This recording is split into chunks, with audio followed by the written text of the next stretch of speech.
Je m'interroge, c'est si compliqué que ça d'expliquer qu'Israël bafoue le droit international depuis 2 ans en Palestine et continue de le faire aujourd'hui en Iran et continue de le faire au Liban et que ce pays ne peut pas aujourd'hui s'exonérer de respecter les règles du droit international. Mais de quoi ont-ils peur? D'être traités d'antisémites? Mais des juifs eux-mêmes critiquent la politique d'Israël. Moi je trouve que la couverture médiatique française elle est honteuse. Il y a une inversion accusatoire. C'est l'Iran qui est agressé, si on suit les médias français, si on ne sait pas ce qui s'est passé, on pense que c'est l'Iran qui est l'agresseur. Cette indignation sélective aujourd'hui de l'Occident en fonction de la nature des morts, de ceux qui sont tués. Il y a une école qui a été bombardée en Iran. Il y a une centaine d'enfants qui sont morts. Si c'était en Israël, en boucle, les chaînes info, mainstream, elles passeraient que ça. Non pas que je ne veuille pas qu'on parle de la mort de civils israéliens. Moi, je mets les civils au même niveau. Si on parle des civils israéliens ou américains morts, on doit parler des civils iraniens morts de la même manière. Mais on est habitué, malheureusement, en France. Vous savez, quand il y a eu la riposte disproportionnée et génocidaire d'Israël en Palestine, on ne parlait pas des morts palestiniens.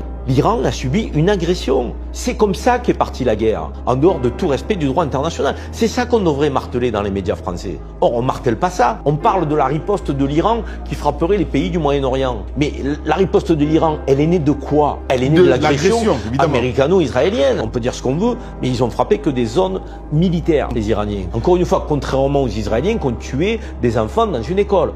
Je le répète, parce qu'on ne le dit pas dans les médias français. Il y a une forme d'omerta. On nous cache des choses.